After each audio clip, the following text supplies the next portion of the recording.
if something were to go wrong, you would have either liquidated damages provisions, where you would agree upon beforehand what the penalty would be for non-performance, or you would have something in the contract that would say X court will govern, and these things exist today.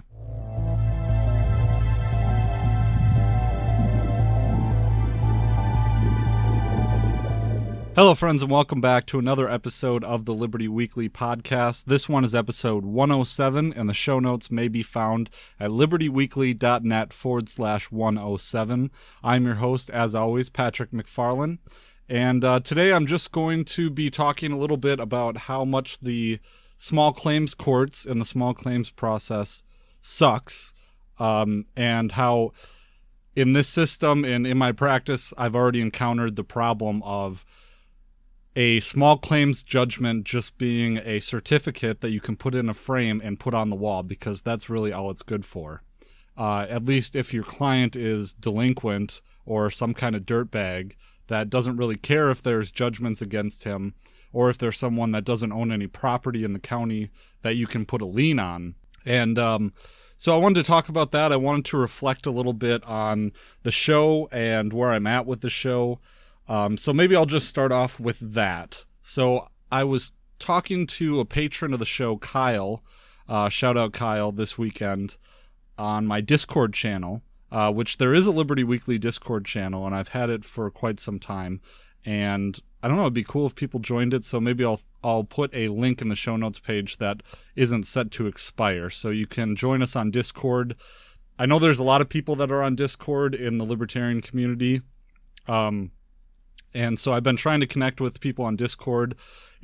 I think it's the way of the future. It's a social media platform that maybe I hesitate to say the young kids are on, but maybe, some of the younger people in the liberty movement or people just in general are moving away from Twitter and Facebook and these other platforms and going on to Instagram and things like Discord, where Discord has a lot of the features of Skype and it's for gamers. So yeah, apologize for that little tangent there. I'll put a link in the show notes page to Discord, so you can check that out. But I was talking to him a little bit, and we talked a bit about, and it's too bad I didn't record the conversation, because we talked a bit about Bitcoin, and I have not really covered Bitcoin or cryptocurrencies on the podcast except for my brief little foray into cryptocurrencies, and I forget which episode number that was, but yes, I have hodled since then. Just haven't done a lot of trading. But so we had a nice big long conversation about Bitcoin and the nature of money and all those different kinds of things. But at one point I was just kind of talking about, how I think everyone should have their own podcast, and in the future I think everyone will have their own podcast. But I remembered why I started the podcast and the website in the first place. And I think the thing that reminded me of it is that Kyle if I'm understanding you correctly, Kyle is a new libertarian.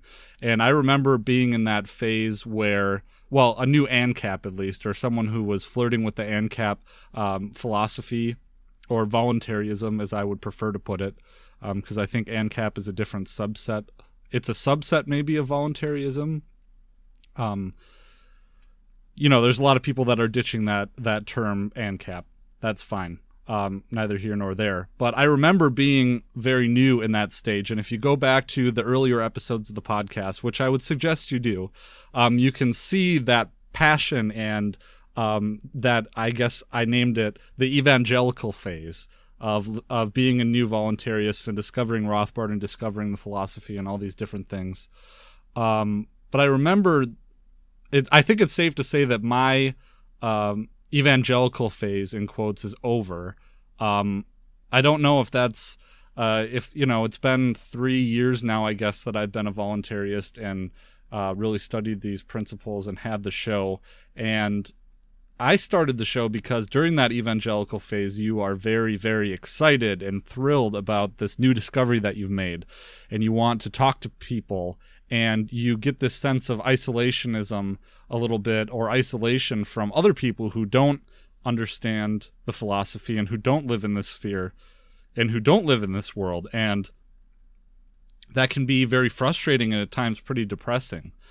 So I started the Liberty Weekly podcast because I really wanted to reach out to other people and talk to other people that were in this sphere and to spread the ideas and to spread the message. And I feel like, now that I'm done with law school and I'm starting my own practice, it's not just that I have all this idle time on my hands anymore to just kind of produce content and read and study these things in my spare time and prepare shows and do the shows and spend an entire afternoon on this stuff. So I really want to make sure that it's gotten to the point where doing all the editing and all this kind of stuff is a bit of a chore, and I really don't like that. So I remembered why I started, and the show was for me really to express myself. And Dave Smith put it pretty well on Part of the Problem, is that when he started Part of the Problem, it was his therapy. And so he did it because he really felt like, he really wanted to just get on a microphone and just put it all out there and talk about these things and get it off his chest in a therapeutic way. And that's originally, that was the show. And, there was a lot of prep that I did to put into the show and come up with, prepared and scripted episodes and whatnot. And that's all fine and dandy. But when I get the most out of the show, it's my therapy session in a certain way of phrasing it. So, and I feel like at times I haven't been releasing shows because I've been, I really want to prepare this and I really want to be ready and go over these topics. And that makes it a lot easier when Keith is on board, because Keith is really good at that. And for him, I think he's at a different point in his life that I'm at now with the family, and Keith still works full time, but I'm a homeowner now, and so I have to snowblow the driveway and do all those things that, a lot of people who listen to the show who are a little older than me are probably like, yep, that's how it is. And I'm sure there's a wide array of people that listen to this show, and I met quite a few of you guys, and I really do appreciate that. So I was just going to, I don't know, so maybe, I hesitate to make all these plans and then say this is how things are going to be now. But I don't want the fact that I don't have a topic completely worked out and developed. I don't want that to keep me from releasing content regularly, because that's what I want to get to. So, maybe it's sometimes if I have something that's digging at me, I'll jump on, and there's no video version of this podcast because that really increases the production time a whole bunch. And so maybe, if I'm doing a show with Keith, or if I have a guest on, or if I've really prepared something, we'll do a video like that. But not a lot of people watch the YouTube channel or listen to the videos or anything like that. So the utility, or the time that I put into that doesn't necessarily pay back in listens or in enhance the content for the vast majority of the audience. So there's about 1,100 people that listen to the audio version only, and maybe I'll get 150 plays on the YouTube channel, which only has about 500 subscribers. So, and I don't want to worry a whole lot anymore. There's some things that I wanted to do to the show that would, that makes the content a lot more friendly. But one thing that Keith and I have been trying to do is really to get the content out rolling right away, so we shorten the introduction time and then boom, right into the interview. I think that works really well, but I don't want to be worried about it all the time. And I want the show to be what I want it to be, because it's my show. I put all this time into it, and I feel like the audience, I hope a bunch of you listen to the show because you enjoy my personality as being a pundit of some sorts. And I also bring, my profession to the show too. So what I really want to do is have episodes where I can be candid like this in a free-flowing format, and then have other episodes, because the way it is now, waiting to prepare a whole bunch and trying to coordinate interviews, it's not working with my transition to a career. And I don't want to wait 2 or 3 weeks in between episodes, because either it's a chore to do the editing and production, or because I am waiting on preparing a show or something like that. But Keith keeps me honest on that, and I really think that he's brought a lot to the show and to the table too. So yeah, but apologies for that little introduction there. I know it's pushed the content back till about, I don't know, 10 minutes here. Maybe I'll put that in the beginning, or put that towards the end. But what I was getting at with the whole small claims court, so I have a few clients right now. I've got a few small claims actions under my belt. I've secured a few judgments. I had one small claims trial that I did take it to trial, and the facts were not on my side, and I lost. But I kind of expected to lose, so I wasn't too upset about that. Like I said, because the facts weren't on my side. But on the other hand, I have these clients that are small business, and they're pretty good business in the area, but one is an electrician and the other one is like an exteriors company, and they have either these subcontractors that are not paying out or these contractors, and they are the subcontractor, and the contractor's not paying out because they lost the job. Or another one, they redid someone's roof and the person's not paying. And on both ends, both of the people that we're suing, I secured a default judgment on because they didn't show up to the court appearance, even though we had them served and all that good stuff. So you get a default judgment if you serve someone with a lawsuit and they don't show up at the initial hearing. And the way that small claims works is that it's supposed to be accessible to the public so that you can conceivably, and I think the legal, I don't know if the legal industry has made a concerted effort, or at least courts themselves have made it a concerted effort to make small claims accessible to the common litigant, someone who is pro se, without an attorney, not represented. And I think that's fine. That's great. Making the courts accessible. I've said a lot of times that the advent in the introduction of attorneys into the legal field has made law a lot more complicated and not understandable to the common folk, and it's decreased community involvement and openness and access to justice itself. But so small claims court is kind of crafted in that way. At least in Wisconsin, small claims is claims of $10,000 or less, or claims of personal injury, a tort for $5,000 or less. So you'll get your small claims, your replevins, which is return of property, your evictions, your garnishments will all be in small claims. So things that are pretty common and need to be accessed by people, either pro se or with an attorney. But the problem with it, and as I alluded to at the beginning of the episode, is that you can get a small claims judgment for up to $10,000. And basically, and this is kind of the way that it is in big boy court too, is that you secure a judicial, a judgment, and if the person is not reputable, if it's not a reputable business, or someone who really cares about their finances, well, you can just take that certificate and put it on the wall in a frame because that's all it's good for.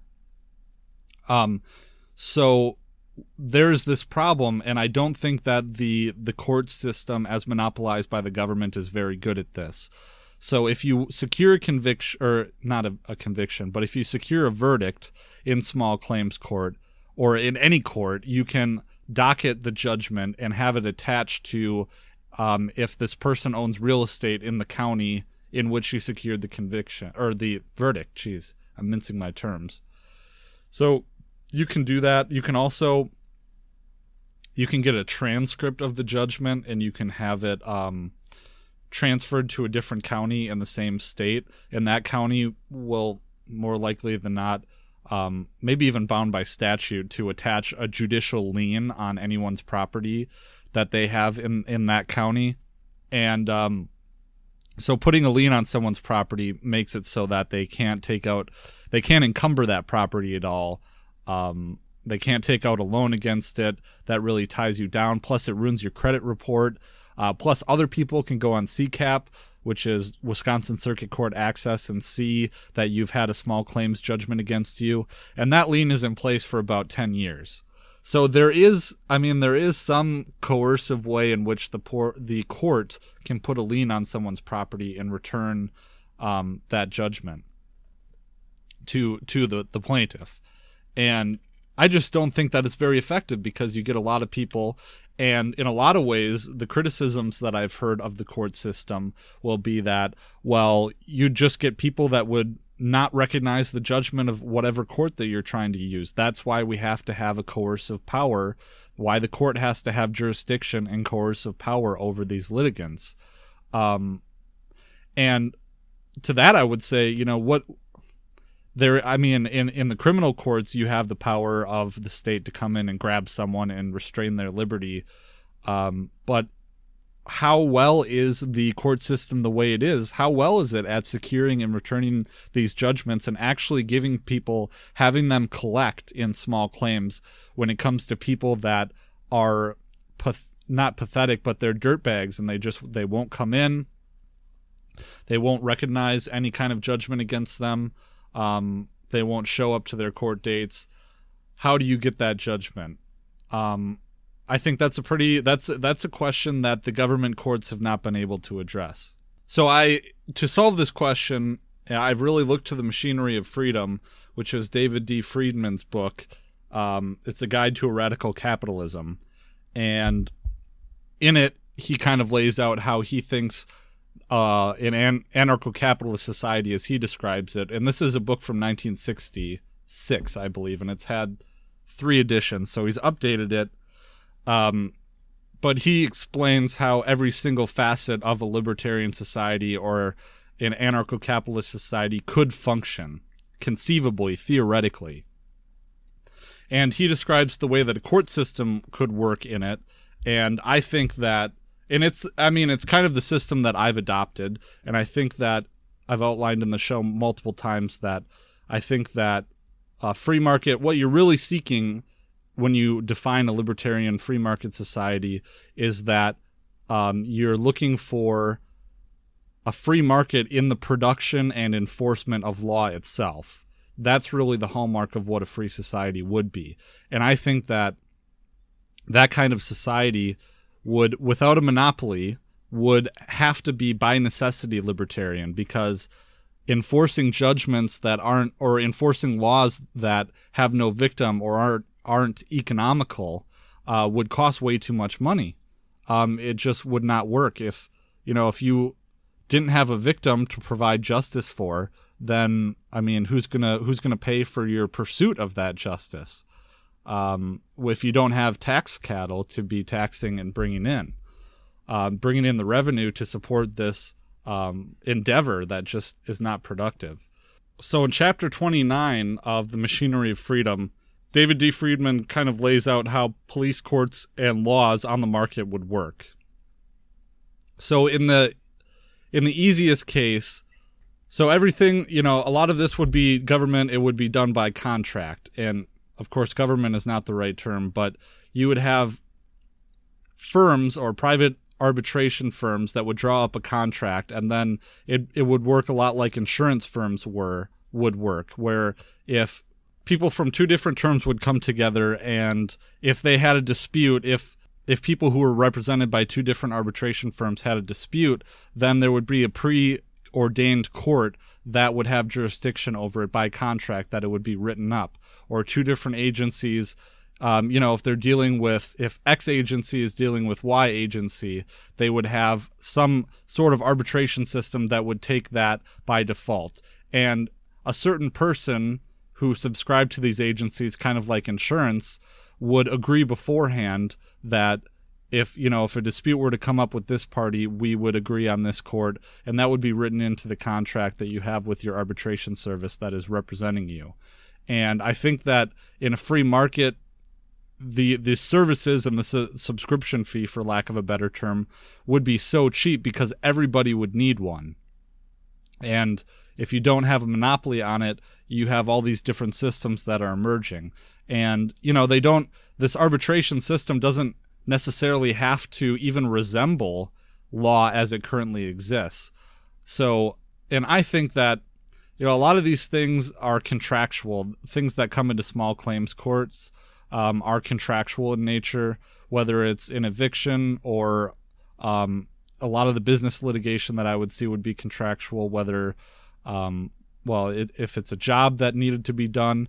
And this kind of goes to a libertarian theory of contract that I went over, which is Stephen Kinsella's idea, and it's Murray Rothbard, and I think Evers too was the other person who had conceived of this, is that the only way that a real contract can be made in libertarian principles is that you pledge title to alienable property.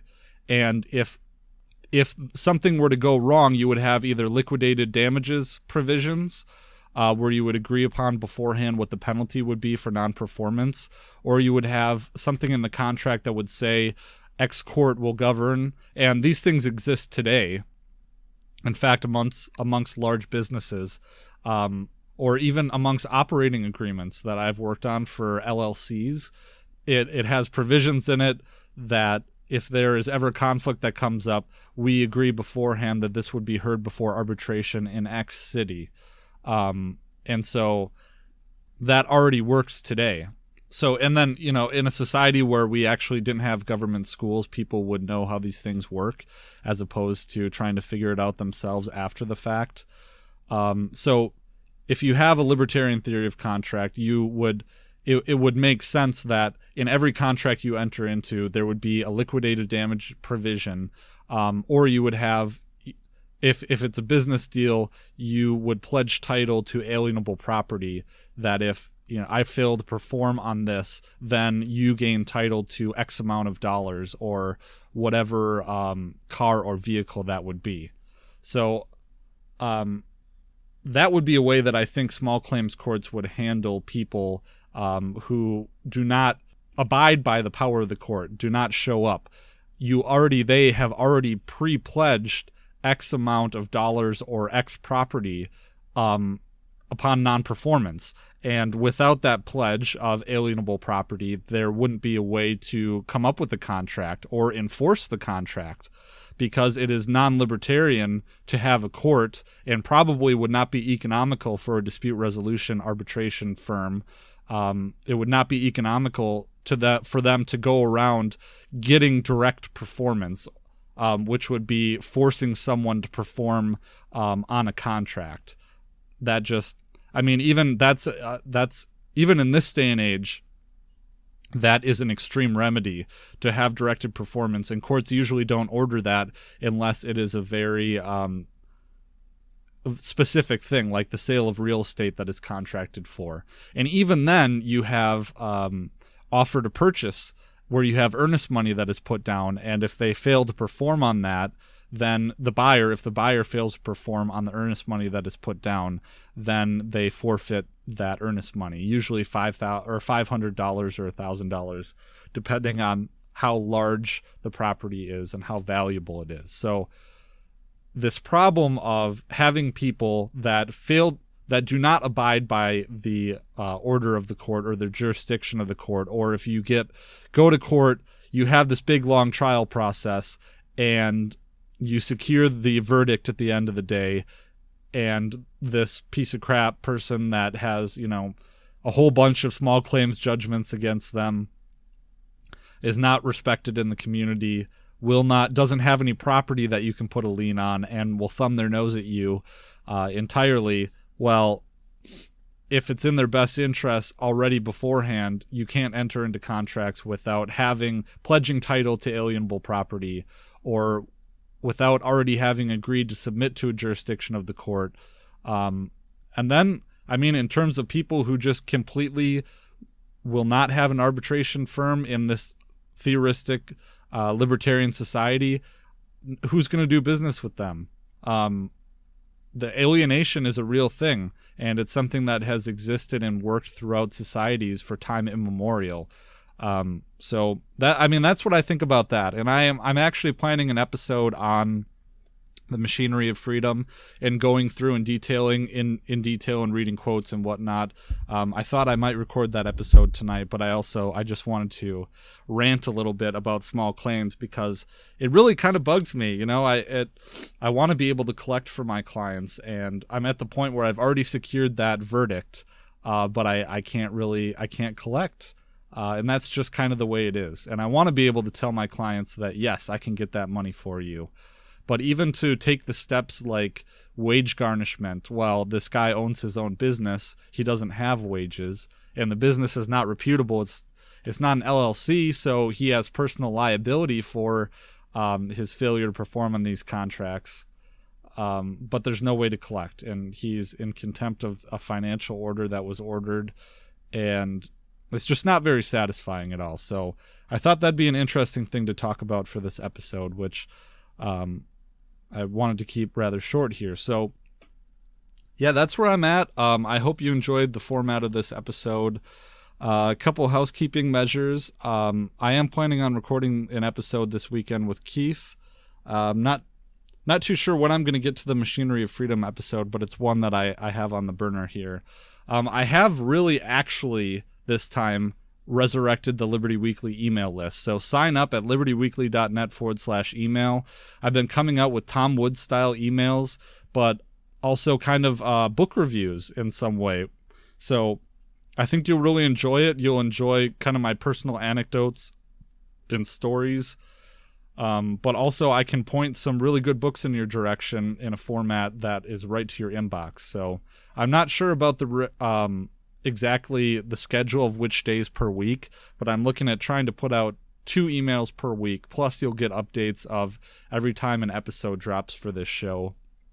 But aside for that, do your Amazon shopping at libertyweekly.net/Amazon. That's my Amazon affiliate link.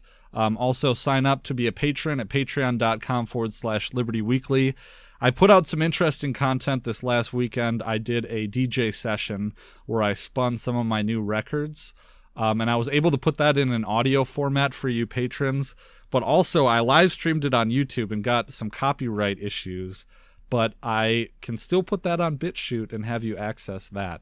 And so I thought that was fun. I was a DJ actually in college. I was training to be a DJ at Radio K in the Twin Cities, the University of Minnesota student radio. And I did some late night radio shows to get my training, but I had to craft a show to submit to have my own actual show that was slotted on a time slot, and I didn't follow through with it because I didn't know how any of the technology worked, and it's a big regret of mine because look where I'm at now, and I could have, shoulda, woulda. I'm in a good place now anyways, but so those are some good Patreon bonus content. I've been making a concerted effort more to contact and get in touch with some good content that you can have at patreon.com/libertyweekly.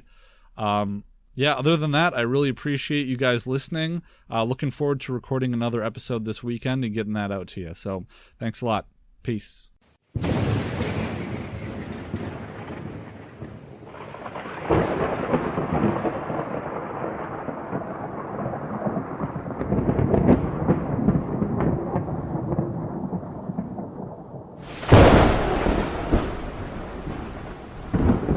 In the early days of the internet, radical libertarians were scattered, lonely, and faceless. Without direction, they resigned to scour the web, sifting through content providers in a wasteland plagued by YouTube demonetization, Facebook jail, and covert internet censorship. But then, in 2017, the Libertarian Union was formed. Finally, the average Joe libertarian could find a thriving community of independent podcasters and content providers, all in one convenient location. At Libertarian Union, we'll always have the latest news, interviews, discussions, and even movie reviews. With hundreds of episodes and more added all the time, you'll always find something fresh at libertarianunion.com.